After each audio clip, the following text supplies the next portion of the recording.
Next ನನಗೆ actually social media ಪ್ರತಿಯೊಬ್ಬರಿಗೂ ಗೊತ್ತು ನೀನು ರಾಜ್ಕುಮಾರ್ ಸರ್ ದೊಡ್ಡ ಫ್ಯಾನ್ ಅಂತ. ಸೊ ನಿಂದು ಎಷ್ಟೊಂದು ಮೂಮೆಂಟ್ಸ್ ಇದೆ ರಾಜ್ಕುಮಾರ್ ಸರ್ ಜೊತೆ ನೀನು ಅವ್ರನ್ನ ಮೀಟ್ ಮಾಡಿ ಅವ್ರ ಜೊತೆ ನೀನು ತಿಂಡಿ ಮಾಡಿರೋದು, ಊಟ ಮಾಡಿರೋದು, ಪ್ರತಿಯೊಂದು ಸ್ಟೋರೀಸ್ ನನ್ನ ಹತ್ರ ಶೇರ್ ಮಾಡಿದ್ಯಾ. ನನಗೆ ಇವಾಗ ಎಲ್ಲರೂ ಕೂತ್ಕೊಂಡಾಗ ಇಂಟರ್ವ್ಯೂಲಿ ಅಪ್ಪು ಸರ್ ಜೊತೆ ನಿಮ್ಮ ಕ್ಷಣಗಳೇನು, ನಿಮ್ಮ ಮೆಮೊರೀಸ್ ಎಷ್ಟು ಚೆನ್ನಾಗಿತ್ತು ಅಂತೆಲ್ಲ ಕೇಳ್ತಾರೆ. ಸೊ ನನಗೆ ಇವಾಗ ನಾನು ನಿನಗೆ ಕೇಳ್ತಾ ಇದ್ದೀನಿ, ರಾಜ್ಕುಮಾರ್ ಸರ್ ಜೊತೆ ಮೂಮೆಂಟ್ಸ್ ಎಲ್ಲ ಏನೇನು ಸ್ಪೆಂಡ್ ಮಾಡಿದ್ದೀರಾ, ಅದು ಎಷ್ಟು ಚೆರಿಷ್ ಮಾಡ್ತೀರಾ, ಎಷ್ಟು ಸ್ಪೆಷಲ್ ಅನಿಸುತ್ತೆ? ರಾಜ್ಕುಮಾರ್ ಸರ್ ಅದೊಂದು ಬೆಸ್ಟ್ ಮೂಮೆಂಟ್ ಅವ್ರ ಜೊತೆ ಟೈಮ್ ಸ್ಪೆಂಡ್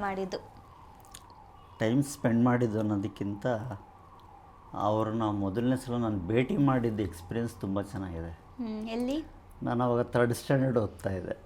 ಓ, ಇದು ಯೂಶಲಿ ನಾನು ಇದನ್ನು ಎಲ್ಲೂ ಹೇಳ್ಕೊಂಡಿಲ್ಲ, ಯಾಕೆಂದರೆ ಈ ಥರ ಸಂದರ್ಭಗಳು ಯಾವತ್ತೂ ನನಗೆ ಬಂದಿರಲಿಲ್ಲ. ಇವತ್ತು ನೀನು ಕೇಳ್ತಾ ಇರೋದು ನಿನಗೂ ಮೋಸ್ಟ್ಲಿ ಹೇಳಿದ್ದೀನಿ, ನನಗೆ ಗೊತ್ತಿದೆ ಅನಿಸುತ್ತೆ. ನಾನು 3rd ಸ್ಟ್ಯಾಂಡರ್ಡ್ 3rd ಅಥವಾ 4th ಇದ್ದೆ ಅಂತ ಅನಿಸುತ್ತೆ. ಗವಿಗಂಗಾಧರ ದೇವಸ್ಥಾನ ಅಂತ ಇದೆ ಇಲ್ಲಿ ಮುಟ್ಟಳ್ಳಿನಲ್ಲಿ, ಕೆಂಪೇಗೌಡ ನಗರ. ಅಲ್ಲಿ ಒಂದು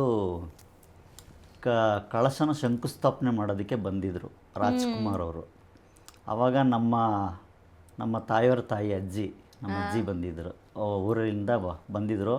ಅವಾಗ ರಾಜ್ಕುಮಾರ್ ಬಂದಿದ್ದಾರಂತೆ, ನೋಡೋಕೆ ಹೋಗ್ತಾ ಇದ್ದೀನಿ ಅಂತಂದಾಗ ನಮ್ಮ ಅಜ್ಜಿ ರಾಜ್ಕುಮಾರ್ ಅವರು ಅಭಿಮಾನಿ. ಅವರು ಸಿನಿಮಾಗಳೆಲ್ಲ ಟಿ ವಿಲಿ ನೋಡಿ ಮತ್ತು ಹಾಡುಗಳೆಲ್ಲ ಕೇಳಿ ತುಂಬ ಖುಷಿ ಪಡ್ತಾಯಿದ್ದಾರೆ. ರಾಜ್ಕುಮಾರ್ ಬಂದವನಂತೆ ನನ್ನೂ ಕರ್ಕೊಂಡು ಹೋಗಪ್ಪ ಅಲ್ಲಿಗೆ ಅಂತ. ಸರಿ, ಆ ಕಡೆ ಅಜ್ಜಿ, ನಾನು ಚಿಕ್ಕ ಮಗು, ನಮ್ಮ ಅಜ್ಜಿ ಅಲ್ವಾ, ಕರ್ಕೊಂಡು ಫಂಕ್ಷನ್ಗೆ ಹೋದಾಗ ಅಲ್ಲಿ ರಾಜ್ಕುಮಾರ್ ಅವ್ರನ್ನ ಅಷ್ಟು ಸುಲಭವಾಗಿ ಯಾರೂ ಮೀಟ್ ಮಾಡೋಕ್ಕಾಗಲ್ಲ. ಕಾರ್ಯಕ್ರಮ ಎಲ್ಲ ಮುಗೀತು, ಕಾರ್ಯಕ್ರಮ ನೋಡ್ಕೊಂಡು ಕೂತಿದ್ದೋ, ಎಲ್ಲ ಮುಗೀತು. ಆ ದೇವಸ್ಥಾನದ ಹಿಂಭಾಗ ಒಂದು ಅರ್ಚಕರ ಮನೆ ಇದೆ. ಆ ಮನೆಗೆ ಏನು ಮಾಡೋರು, ಮಧ್ಯಾಹ್ನ ಆಗಿತ್ತು, ಕಾರ್ಯಕ್ರಮ ಮುಗಿದಾಗ ಊಟಕ್ಕೆ ಹೋಗಿದ್ರು. ಆವಾಗ ಅಲ್ಲಿ ನಮ್ಮ ಅಜ್ಜಿ ಮಾತಾಡಿಸ್ಲಿಲ್ವಲ್ಲ ಅವ್ರನ್ನ, ರಾಜ್ಕುಮಾರ್ ಅವ್ರನ್ನ. ಒಬ್ಬರು ಪೊಲೀಸು ಸರ್, ಅವ್ರ ಆಫೀಸರ್, ಅವರು ತುಂಬ ಉನ್ನತ ಹುದ್ದೆಲಿದ್ದರು ಅನಿಸುತ್ತೆ ಅವರು. ಆ ಪೋಸ್ಟ್ ಅವಾಗ ಏನು ಅನ್ನೋದು ನನಗೆ ಗೊತ್ತಿಲ್ಲ. ಅವ್ರನ್ನೂ ಕೇಳ್ದೆ, ಸರ್ ನಮ್ಮ ಅಜ್ಜಿ ಅಪ್ಪಾಜಿಯವ್ರು ನೋಡ್ಬೇಕಂತೆ ರಾಜ್ಕುಮಾರ್ ಸರ್ನ ಅಂತ. ಅಯ್ಯೋ ಅಜ್ಜಿ, ನಿನ್ನ ನಡಿಯೋಕ್ಕೆ ಆಗಲ್ಲ, ಯಾಕಜ್ಜಿ ರಷ್ಯಲ್ಲಿಗೆ ಬಂದಿದ್ಯಾ, ಸರಿ ಕುತ್ಕೊಂಡಿರೋ ಅಜ್ಜಿ, ಅವ್ರಿಗೆ ಹೇಳ್ತೀನಿ ಅಂತ ಹೇಳಿ ಅವರು ಒಳಗಡೆ ಹೋಗಿ ಹೇಳಿದ್ದಾರೆ. ಯಾವುದೋ ಒಂದು ಅಜ್ಜಿ ನಿಮ್ಮನ್ನು ಮೀಟ್ ಮಾಡೋಕ್ಕೆ ಬಂದಿದೆ ಮಾತಾಡಿಸ್ಬೇಕಂತೆ ಅಂತ. ಅವರು ಸರಿ ಹೌದಾ ಅಂತ ಅಂದ್ಬಿಟ್ಟು ಏನು ಮಾಡಿದ್ರು, ಊಟ ಮಾಡಿಕೊಂಡು ತಕ್ಷಣ ಮನೆಯಿಂದ ಹೊರಗಡೆ ಬಂದರು. ನಮ್ಮ ಮನೆ ಜಿಗ್ಲಿ ಕಟ್ಟೆ ಮೇಲೆ ನಾನು ಚಿಕ್ಕ ಹುಡುಗ, ಮೋಸ್ಟ್ಲಿ ನಿನ್ನ ತಮ್ಮನಿಗಿಂತ ಚಿಕ್ಕವನು, ಅಜ್ಜಿ ಜೊತೆ ಕೂತಿದ್ದೆ. ಅವರು ಹೊರಗಡೆ ಮನೆಯಿಂದ ಬಂದಿದ್ದ ತಕ್ಷಣವೇ ಫಸ್ಟು ಅಜ್ಜಿ ಕಾಲಿಗೆ ನಮಸ್ಕಾರ ಮಾಡಿಕೊಂಡ್ರು. ಅದು ಆ ಮೂಮೆಂಟ್ ಹೇಳೋಕ್ಕಾಗಲ್ಲ. ಆಮೇಲೆ ಅಜ್ಜಿ ಯಾಕೆ ಎಷ್ಟು ಇದರಲ್ಲಿ ಬಂದರೆ ನೀವು ನೋಡೋದಕ್ಕೆ ನನ್ನ, ಈ ರಷ್ಯಲ್ಲಿ ಏನಕ್ಕೆ ಬರೋಕ್ಕೆ ಹೋದ್ರಿ ನೀವು ಅಂತೆಲ್ಲ ಅದೇ ಮಾಮೂಲಿ ಕೇಳಿದ್ರು. ಇಲ್ಲಪ್ಪ, ನಿನ್ನನ್ನು ಬರೀ ಟಿ ವಿನಲ್ಲಿ ನೋಡ್ತಾ ಇದ್ದೆ, ಇಲ್ಲೇ ಬಂದಿದೆಯಾ ಮನೆ ಹತ್ರ ಅಂತ ಹೇಳಿದ್ರು, ಅದಕ್ಕೆ ಬಂದಪ್ಪ ನೋಡೋಕ್ಕೆ ಅಂತಂದರು. ಹೌದಾ ಚೆನ್ನಾಗಿದ್ದೀರಾ, ಆಯಿತು, ಆರೋಗ್ಯವಾಗಿರೋ, ಊಟ ಮಾಡಿದ್ರ ಅಂತೆಲ್ಲ ವಿಚಾರಿಸ್ಕೊಂಡು ಪಕ್ಕದಲ್ಲಿ ನನ್ನ ಚಿಕ್ಕ ಹುಡುಗ, ಯಾರಿವನೋ ಮೊಮ್ಮಗನ ಅಂತ ಹಿಂಗೆ ಇಂಟಿದ್ರು ನನಗೆ. ಆ ಮೂಮೆಂಟು ಅದು ನನಗೆ ಆ ಕ್ಷಣಕ್ಕೆ ಅದೇನು ಅನ್ನಿಸ್ಲಿಲ್ಲ. ನಾನು ಬೆಳೀತಾ ಇಂಡಸ್ಟ್ರಿನಲ್ಲಿ ಅಪ್ಪಾಜಿರನ್ನ ನೋಡ್ಕೊಬಂದಲ್ಲ, ಆವಾಗ ಆ ಮೂಮೆಂಟ್ ನನಗೆ ತುಂಬ ಗ್ರೇಟ್ ಆಗೋಯಿತು. ಆವಾಗಿಂದ ನಾನು ರಾಜ್ಕುಮಾರ ಅಪ್ಪಟ ಅಭಿಮಾನಿ. ನನಗೆ ಆವಾಗ ಎಲ್ಲೋದ್ರೂ ಇದನ್ನು ತುಂಬ ಕಡೆ ನನ್ನ ರಿಲೇಷನ್ಸ್ ಕಡೆ ಎಲ್ಲರ ಹತ್ರ ಹೇಳ್ಕೊಂಡಿದ್ದೀನಿ, ಮಾಧ್ಯಮದ ಮುಂದೆ ಎಲ್ಲೂ ಈ ವಿಷಯ ಮಾತಾಡಿಲ್ಲ. ಇದೇ ಫಸ್ಟ್ ಟೈಮ್ ನೀನು ನನ್ನನ್ನು ಕೇಳಿದ್ದಕ್ಕೆ ನಾನು ಹೇಳ್ತೀನಿ. ಅದಕ್ಕೆ ಇದು ಬ್ಲಡ್. ಅಪ್ಪ ರಾಜ್ಕುಮಾರ್ ಸರ್ ಅಭಿಮಾನಿ, ಮಗಳು ಅವ್ರ ಮಗ ಪುನೀತ್ ರಾಜ್ಕುಮಾರ್ ಸರ್ ಅಭಿಮಾನಿ. ಅಪ್ಪ 3rd ಸ್ಟ್ಯಾಂಡರ್ಡ್ ಇದ್ದಾಗ ಫಸ್ಟ್ ಟೈಮ್ ಅವ್ರನ್ನ ಮೀಟ್ ಮಾಡಿದ್ದು. ನನಗೆ 3 ವರ್ಷ ಇದ್ದಾಗಲಿಂದನೇ ಅಪ್ಪು ಸರ್ ಮೂವಿ ತೋರಿಸಿ ಅವ್ರ ಮೂವಿ ನೋಡಿ ನಾನು ಅವ್ರ ಅಭಿಮಾನಿ ಆಗಿದ್ದು. ಅದ್ಬಿಟ್ಟು ನನ್ನ ತಮ್ಮ 3 ತಿಂಗಳಿದ್ದಾಗ ಫಸ್ಟ್ ಸೆಲೆಬ್ರಿಟಿ ಅಂತ ತೋರಿಸಿ ಫಸ್ಟ್ ಮಾತಾಡ್ಸೋದೆ ಅಪ್ಪು ಸರ್ನ. ಇದು ನಾನು ಹೇಳಿರಲಿಲ್ಲ. ನನ್ನ ತಮ್ಮ 3 ತಿಂಗಳಿದ್ದಾಗ ಅಪ್ಪು ಸರ್ ಕೈ ಕೊಟ್ಟಾಗ ಅಯ್ಯೋ ಇಷ್ಟು ಚಿಕ್ಕ ಹುಡುಗನ ಅಂದ್ಬಿಟ್ಟು ಅವರು ಎತ್ಕೊಂಡು ಮುದ್ದು ಮಾಡಿದರು. ಅದು ಕೂಡ ತುಂಬ ಸ್ಪೆಷಲ್ ನಮಗೆ. ಆ್ಯಂಡ್ ಇನ್ನೊಂದು ವಿಷಯ ಏನಂದರೆ, ನೀವು ಫೋಟೋಗ್ರಾಫರ್ ಅಂತ, ಅಂದರೆ ನಿನ್ನ ಪ್ಯಾಷನ್ ಫೋಟೋಗ್ರಫಿ ಅಂತ ಕೆಲವೊಬ್ರು ಗೊತ್ತು. ನಿನ್ನ ಕ್ಯಾಮ್ರಾ ತೊಗೊಂಡಿದ್ದು ಮುಖ್ಯ ಉದ್ದೇಶ ಏನು, ಎಂತಕ್ಕೆ ಕ್ಯಾಮ್ರಾ ತೊಗೊಂಡು ಫೋಟೋಗ್ರಾಫಿನ ಎಂತಕ್ಕೆ ಪ್ಯಾಷನ್ ಮಾಡ್ಕೊಂಡಿದ್ದು, ಅದು ಸ್ವಲ್ಪ ಹೇಳಿ. ಅಂದರೆ ನಮ್ಮ ಅಪ್ಪಂಗೆ ಅವಾಗ ತುಂಬ ಟೀನೇಜಲ್ಲಿದ್ದಾಗ ಯಾವ್ದ್ಯಾವುದಕ್ಕೂ ದುಡ್ಡು ಸೇವ್ ಮಾಡಿಕೊಂಡು ಒಳ್ಳೆ ಮೂವಿ ನೋಡ್ಕೊಂಬರ್ಬೇಕು, ಈ ಥರ ಏನಾದ್ರು ತಿನ್ಕೊಂಬರ್ಬೇಕು, ಆ ಥರ ಎಲ್ಲ ದುಡ್ಡು ಸೇವ್ ಮಾಡಿದ್ರೆ ನಮ್ಮಪ್ಪ ಪಾಕೆಟ್ ಮನಿನ ಸೇವ್ ಮಾಡ್ಕೊಂಡು ಒಂದು ಒಳ್ಳೆ ಕ್ಯಾಮ್ರಾ ತೊಗೊಂಡು ಫೋಟೋಗ್ರಾಫಿನೇ ಮಾಡ್ಬೇಕು ನಾನು ಅಂತ ಆಗ ಪ್ಯಾಷನ್ ಆಗೋದನ್ನು ತೊಗೊಂಡು ಟೀನೇಜ್ ಕ್ಯಾಟಗರಿಯಲ್ಲಿ ನಮ್ಮಪ್ಪ ಆದಾಗ ಫೋಟೋಗ್ರಫಿ ಮಾಡ್ತಾಯಿದ್ರು.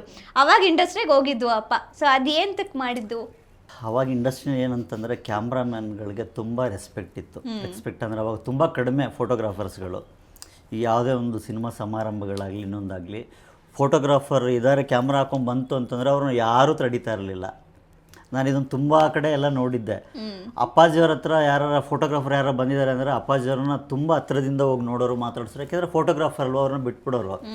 ನನಗೆ ಅವಾಗ ಅದೊಂದು ಆಸೆ ಬಂತು, ನಾನು ಫೋಟೋಗ್ರಾಫರ್ ಆದರೆ ರಾಜ್ಕುಮಾರ್ ಅವ್ರನ್ನ ಹತ್ರದಿಂದ ನೋಡ್ಬೋದು, ಅವ್ರ ಕಾರ್ಯಕ್ರಮಗಳಿಗೆಲ್ಲ ಹೋಗ್ಬೋದೆಲ್ಲ ಅಂಥೇಳಿ ಅದೇ ಆಟ ಮಾಡಿ ಕ್ಯಾಮ್ರಾ ತೊಗೊಂಡೆ. ನಾನು ನಾನು ಸ್ವಲ್ಪ ಸೇರಿಸಿ ದುಡ್ಡಿಟ್ಕೊಂಡು ನಮ್ಮ ಅಮ್ಮನ ಹತ್ರನೂ ಸ್ವಲ್ಪ ದುಡ್ಡು ಇಸ್ಕೊಂಡು ಒಂದು ಒಳ್ಳೆ ಕ್ಯಾಮ್ರಾ ಪರ್ಚೇಸ್ ಮಾಡಿ ಸ್ವಲ್ಪ ಆವಾಗ ಕಲ್ತವಾಗ ಏನಾಯಿತು, ಯಾವುದೇ ಸಮಾರಂಭಗಳು ಫಂಕ್ಷನ್ಗಳು ಏನೇ ರಾಜ್ಕುಮಾರ್ ಅವ್ರದ್ದು ಯಾವುದೇ ಇತ್ತು ಅಂದ್ರೂ ನಾನು ಅಲ್ಲಿ ಹೋಗ್ತಾಯಿದ್ದೆ.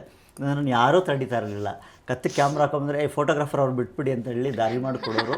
ಹೋಗೋದು, ರಾಜ್ಕುಮಾರ್ ಅವ್ರ ಪಕ್ಕದಲ್ಲಿ ಕುತ್ಕೊಳ್ಳೋದೇ ಒಂದು ಖುಷಿ ಸಂತೋಷ. ಅವರಲ್ಲಿದ್ದಾರೆ ಅಂತಂದ್ರೆ ಅವ್ರನ್ನ ತುಂಬ ಹತ್ತಿರದಿಂದ ಹಿಂಗೆ ನೋಡೋದು, ಅವ್ರೊಂದಷ್ಟು ಸ್ಟಿಲ್ಗಳು ತೆಗಿಯೋದು, ಮಾತಾಡ್ಸೋದು, ಈ ಥರದ್ದೆಲ್ಲ ಅವಕಾಶಗಳು ಒದಗಿ ಬಂತು. ನಾನು ಮುಖ್ಯ ಉದ್ದೇಶ ಆಗಿದ್ದು ಫೋಟೋಗ್ರಾಫರ್ ಅಂತ ಬಂದಿದ್ದದಕ್ಕೆ ರಾಜ್ಕುಮಾರ್ ಅವ್ರನ್ನ ತುಂಬ ಹತ್ತಿರದಿಂದ ನೋಡ್ಬೋದು ಅನ್ನೋ ಒಂದೇ ಒಂದು ಉದ್ದೇಶ. ಸೊ ನಮ್ಮಪ್ಪ ರಾಜ್ಕುಮಾರ್ ಸರ್ನ ಅಡ್ಮೈರ್ ಮಾಡಬೇಕು ಅಂತ ಆ ಏಜಲ್ಲೇ ಅವ್ರ ಸೇವಿಂಗ್ಸ್ನೆಲ್ಲ ಇಟ್ಕೊಂಡು ಫೋಟೋಗ್ರಾಫಿ ಕಲ್ತ್ಕೊಂಡು, ಅಂದರೆ ಇದರಲ್ಲಿ ಗೊತ್ತಾಗುತ್ತೆ ಆ್ಯಕ್ಚುಲಿ ಅಪ್ಪ ಅಣ್ಣವರು ದೊಡ್ಡ ಫ್ಯಾನು. ಪ್ರತಿಯೊಂದು ಇದ್ರಲ್ಲಿ ನಮ್ಮ ಫ್ಯಾಮ್ಲಿ ಪೂರ್ತಿ ಹಂಗೆ, ನಾನು ನನ್ನ ತಮ್ಮ ಅಪ್ಪ ಅಮ್ಮ ಎಲ್ಲರೂ ಅಷ್ಟೇ. ಅವ್ರ ಅಣ್ಣವರು ಅಂದ್ರೆ ನಮಗೆ ಅದೊಂಥರ ಮನೆ ದೇವ್ರ ಫೀಲಿಂಗ್ ನಮಗೆ. ಅವ್ರನ್ನ ಅಷ್ಟು ಅಡ್ಮೈರ್ ಮಾಡ್ತೀವಿ. ನಮ್ಮಪ್ಪ ಇದನ್ನು ಯಾವಾಗಲೂ ಹೇಳ್ತಾ ಇರೋರು ನನಗೆ, ನಾನು ಫೋಟೋಗ್ರಾಫಿ ಕಲ್ತಿದ್ದೆ ಅದಕ್ಕೆ, ನಾನು ಫೋಟೋಗ್ರಾಫರ್, ನನ್ನ ಕ್ಯಾಮ್ರಾ ತೊಗೊಂಡಿದ್ದೆ ಅದಕ್ಕೆ ಅಂತ. ಆಮೇಲೆ ಅಣ್ಣವರು ಹೋದ್ಮೇಲೆ ನಮ್ಮಪ್ಪ ಪ್ಯಾಷನ್ನ ಅಷ್ಟು ಕಂಟಿನ್ಯೂ ಮಾಡಲಿಲ್ಲ. ಅವ್ರ ಮುಖ್ಯ ಉದ್ದೇಶನೇ ಅದಾಗಿತ್ತು. ಅದಾದಮೇಲೆ ಅಪ್ಪ ಅದನ್ನು ಕಂಟಿನ್ಯೂ ಮಾಡಲಿಲ್ಲ. ಆಮೇಲೆ ಮತ್ತೆ ಇವಾಗ ಅವ್ರ ಮಗಳಿಗೋಸ್ಕರ ನನಗೆ ಇವಾಗ ಅವಾಗ ಅಣ್ಣವರು ಫೋಟೋಸ್ ತೆಗಿಯೋಕ್ಕೆ ಅಪ್ಪ ಯೂಸ್ ಮಾಡ್ತಾ ಇದ್ದ ಕ್ಯಾಮ್ರಾ, ಇವಾಗ ನನಗೋಸ್ಕರ ಈಗಿನ ಟೆಕ್ನಾಲಜಿ ಪ್ರಕಾರ ಕ್ಯಾಮ್ರಾ ತೊಗೊಂಡು ನನಗೆ ಪರ್ಸ್ನಲ್ ಫೋಟೋಗ್ರಾಫರ್ ಆಗಿ ನನಗೆ ಪಪ್ಪ ಫೋಟೋಸ್ ತೆಗಿತಾರೆ. ಅಪ್ಪನ ಬಗ್ಗೆ ಹೇಳಬೇಕು ಅಂದರೆ ಅದೊಂದು ಮೇನ್ ವಿಷಯ. ನಾನು ಯಾವಾಗಲೂ ಕೇಳ್ತಾ ಇದ್ದೆ ಅಪ್ಪನ ಹತ್ರ ಇದನ್ನು. ಸೊ ಇದನ್ನೆಲ್ಲೂ ಹೇಳಿರಲಿಲ್ಲ ಅಪ್ಪ.